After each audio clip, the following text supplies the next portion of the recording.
Ça, c'est un joli Jäger. Très bien. Allez, ça va. Hé, Olga. Fin de journée, là. Tu vas te faire mal. Stop.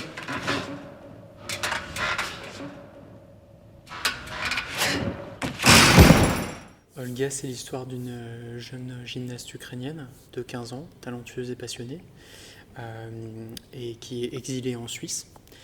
Et alors qu'elle tente de faire sa place au centre olympique, la révolution d'Euromaïdan va éclater à Kiev et va impliquer sa mère et son ami Sacha, tous ses proches. Et voilà, il va bousculer un peu sa trajectoire d'athlète.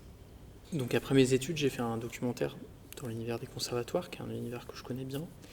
Et une des protagonistes de ce film, c'était une violoniste ukrainienne qui m'a raconté qu'elle était arrivée en Suisse juste avant le début de Euromaidan. Et à ce moment-là, le trouble avec lequel elle me raconte cet événement-là et la façon dont les images l'ont imprégné jusque dans son travail du violon, jusque dans sa pratique de toujours, je me souviens que ce récit m'avait vachement touché et me semblait pouvoir être voilà, entendu de toutes et tous, quoi. Parce que c'était un peu la continuité de mon travail sur les conservatoires et sur la danse, c'est-à-dire sur l'exigence que peuvent s'imposer à eux-mêmes de très jeunes gens au nom de leur passion. Et c'est un sport à la fois individuel et collectif, ce qui était intéressant par rapport au dilemme de mon personnage.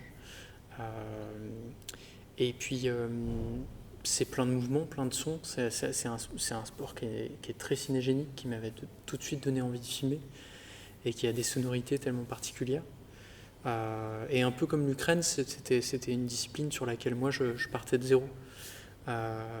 Et j'ai bien aimé cette démarche que ça imposait, qui est assez proche du documentaire finalement, qui était de faire des recherches et même de commencer le casting en parallèle de l'écriture, puisque les interprètes du film sont des vrais gymnastes, notamment certaines gymnastes de l'équipe nationale suisse, le coach de l'équipe nationale suisse, et évidemment Anastasia Boutiashkina, qui était à l'époque dans l'équipe de réserve, dans l'équipe olympique de réserve en Ukraine. Moi j'étais ravi que Anastasia, qui joue le rôle principal, me contredise et prenne vraiment des libertés sur ce qu'étaient les scènes. Et ça, moi j'étais ravi de ça, elle était choisie pour ça, pour sa capacité à faire ça sur le plateau et à donner aux scènes des couleurs voilà, plus justes, plus intense, souvent plus ambigu que ce que j'avais imaginé. Je suis allé au centre olympique très tôt, au moment de l'écriture, et en Suisse et en Ukraine. Et je me souviens que c'était assez rigolo parce que c'était la seule qui se retournait pas vers nous quand on allait voir des entraînements. Elle était complètement concentrée sur ce qu'elle faisait. Et voilà, déjà à ce moment-là, on voyait qu'elle avait une intensité qui était très particulière et que j'avais pas du tout envie de contrôler complètement. Je savais que le personnage allait devoir se confronter à ce qu'elle allait apporter en plus. Mon travail sur le plateau, ça a été de déterminer l'espace dans lequel elle allait pouvoir nous surprendre en fait.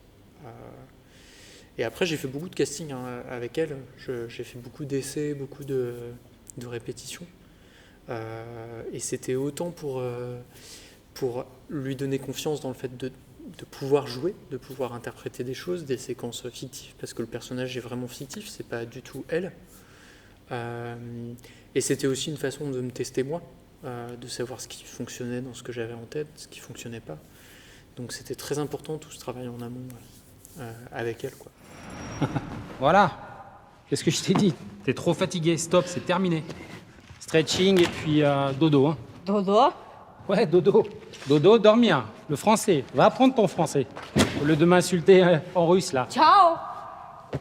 À demain. C'était sûr en fait qu'il fallait utiliser des images d'archives parce qu'il était hors de question de reproduire les barricades. C'est une histoire que les gens ont vraiment vécue, qui est une histoire récente, donc qui est très sensible pour les Ukrainiens que j'ai rencontrés. Et il s'agissait de ne pas jouer à reproduire ça, en fait. Et ces images-là, moi, je les ai découvertes très tôt, en fait, même pendant l'événement. Puis après, quand j'ai commencé le projet, je les ai découverts comme tout le monde sur YouTube, en fait, qui est un puits sans fond d'images, quoi. Et j'étais tout de suite, voilà, happé par l'intensité et la physicalité de ces images. Donc ces images-là, elles portent en elles-mêmes un contexte qu'il s'agissait de restituer, quand même, mais en même temps, paradoxalement, c'est aussi les images les plus fantasmatiques du film. C'est des images d'archives réelles, mais en même temps, c'est une représentation de la réalité très troublée par les pixels, par les mouvements, voilà. Et ça, c'était important que le film de fiction, la fiction sportive, se prenne aussi de plein fouet ces images du réel très ambiguës, qui portent en elles-mêmes la distance et qui donnent à voir l'exil d'Olga, en fait. Et ça permettait de donner une forme au conflit du personnage, quoi, qui est d'être tenu loin de ce qui se passe, quoi. Ce que je peux dire sur le conservatoire, c'est que quand je découvre la gymnastique, je pouvais avoir envie de fermer les yeux et juste d'écouter un entraînement, tellement c'est tellement riche en termes de son, quoi. Et en fait, il m'est apparu pendant les recherches que les sonorités de la gymnastique et les sonorités de Maïdan étaient en fait assez proches. Et qu'à partir du moment où Maïdan arrive dans le film, on ne peut plus retourner de la même façon dans la gymnastique. Parce que tout dans la gymnastique, d'une façon qui n'est pas dite, qui n'a pas besoin d'être dite, mais on est sans arrêt rappelé à ces images par le son de la gym. Et comme ce que vit Olga. Ces deux contextes n'ont rien à faire ensemble et en même temps, on ne peut pas s'empêcher de penser à la Révolution. Et en fait, c'est un peu comme ça qu'on a travaillé avec Pierre, c'est-à-dire on s'est dit qu'il fallait que les sonorités soient... Il y a plusieurs formes de musique dans le film. Il y a de la musique intradiégétique qui est plutôt pop, hein, qui est ce qu'écoutent les personnages. Et puis il y a une musique extradiégétique qui est très très proche des sensations d'Olga. On voulait que ce soit une musique proche de ses articulations et très très organique à l'endroit de son exercice de la gym, mais qui en même temps porte cette ambiguïté que ces sonorités-là, elles se mettent à ressembler aussi à celles de la Révolution, et qu'il y a un espèce de flou qui se crée entre l'ici très concret de la gym et la Révolution qu'elle ne vit pas, quoi, qu'elle vit par procuration et à distance, quoi.